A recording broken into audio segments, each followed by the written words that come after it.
Junior high small group leaders, what's up friends? Hope y'all are doing well. We're back this week with small groups once again, and we're finishing out our series called Stressed Out this week with our junior hires. So when you guys get here, again, be hanging around, looking out around the links booth because our junior hires will be hanging out downstairs. We'll have Kid Street open with Spike Ball in there. We'll have your small group rooms open if you want to gather with your kids and talk to them or hang out with them. And just use that time however you see fit. And then for the game this week, I wanted to do something that actually gets your groups up and moving around and active with each other. So we're going to play a game called Ninja, and I'll include an instructional video at the end of this video that teaches you how to play it. But it's just a really fun game that's perfect for the small group sizes we have. So if you don't know how to play Ninja, watch at the end of this video. I'll attach a video for how to play it. Super fun. And then I wanted to remind you guys, make sure in your small groups, I don't know if we've ever actually covered this, but make sure you're taking some time, either probably at the beginning, I would say, or maybe after the game, to really invite kids to share their highs and lows from the week. And if you're having struggle, like I know with our 6th graders, they're a very spirited group, think about implementing some different kind of rule. Like think back to when you were in junior high and the teacher wanted only one of you to talk at a time, or you went to camp. Maybe it's having a tennis ball, and making a rule that only the person holding the tennis ball can talk. And I know that sounds lame and like it won't work, but with junior hires, they're easily manipulated. I don't want to say manipulated, but manipulated. Whereas if you do something like that, they'll follow it. And if they break the rule, they'll all be like, oh, So think about some creative ways to do that, because it's important to kind of teach them how to share with one another and lean on one another. Have them share highs and lows. Basically, all that is sharing their low point of the week or the day and their high point. So what was the worst thing that happened to you this week? What was the best? And then just being able to share with one another and learning to do that in community will be really impactful for them. And then we'll have the videos pulled up for you guys for the last week of Stressed Out, and then we'll have the questions as well. And if you guys are having problems towards the end of the small groups with kids opening up, or if they're all just screwing around, feel free to break them down into smaller groups, and they don't have to be by gender. I think about the 6th grade group, because I know that's the most spirited group we have. If you guys want to split up, just do 1, 2, 1, 2, 1, 2, split up guys and girls together. That's okay, because I know if you take all the 6th grade boys in one room, they might eat Tyler.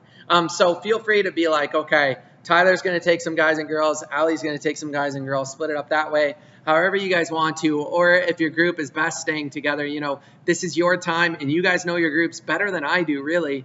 So, try experiment with some different ways to get them communicating and questioning and sharing. And if things always don't go well, if they're not answering questions or bouncing off the walls, be like, okay, we're going to go in the Kid Street Theater and just play Ninja until the night is over. Make sure you get the video in there. But if the questions aren't going well, feel free to try something different. Have them play Spike Ball or Ninja or whatever. Let them run around. Let them be junior hires to a certain extent. And the only last thing I'll add on to that for Wednesday is when your groups are done at the end of the night, make sure just to tell them, especially if it's before 8:30, not to make too much noise when they leave from their small groups. And I'll tell the high school leaders the same, because some of our groups, one of our groups meets in the cafe. So when all the junior hires just come bolting out, it's kind of like, it disrupts things. So just try and teach them to be respectful as much as you can, and I'll be around to help as well. And then the only other things I have for you, Spring Hill is coming up. A lot of kids are talking about going that haven't signed up yet. So encourage your kids to sign up for Spring Hill. When you gather together this Wednesday night, maybe just ask them, who's going? Have you signed up? Sign up, and things like that. And then, so we have small groups this week, youth group next week, small groups on the 12th, and then youth group. Our Christmas party is on December 19th. And again, these parties are a perfect opportunity for you to sit down and actually talk with your kids and hang out with your kids. Sit with your small groups, sit with your kids, meet their friends. This is always a night where kids bring their friends, because we have tacos and nachos and all kinds of cool stuff. We'll do music, games. We'll have a short message in there, but it's just going to be a lot of fun. It's going to be a blast. So make sure you're here for that. Plan on being here for that, and we'll have a really good time with it. All right. I think that's all I got for you. Yeah, that's all I got for you. Thank you guys so much for everything you do. And man, looking forward to another awesome night. And as always, if you ever have questions about how things work on Wednesday nights, I think we're falling into a groove with that, which is really cool. But if you ever have questions about anything, please don't hesitate to let me know. All right. Thank you guys so much. And we'll talk to you soon. Bye-bye. Hey, welcome to our ninja training video. Rule number 1 is you need a ninja outfit. Rule number 2, stand in a tight circle with all players facing inward, while in the ready position. Rule number 3, place your hands together and count down. 3, 2, 1, ninja!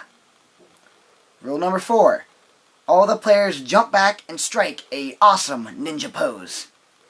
Rule number 5, Player 1 can attack whoever is near them, and attack as in slapping the other opponent's hands with only one swift motion. Rule number 6, turns are taken in a counterclockwise motion, so that means you go to the person on your right. While it's your turn, either attack or reposition yourself in a defensive stance, but you cannot reposition yourself in a defensive stance 2 turns in a row, or you'll be slapped in the head. Rule number 8, it continues around the circle until you make it back to player number 1. Rule number 9, you can only move if you are attacked or if it is your turn. Rule number 10, after attacking or dodging, you must freeze. Rule number 11, if a player's hand is slapped, then they are out of the game. The hand does not count as the arm or wrist or shoulder. You have to hit the palm, backside, or fingers. Don't lie. Rule number 12. The last one standing wins. Thank you for watching our ninja instructional video. Now, fight!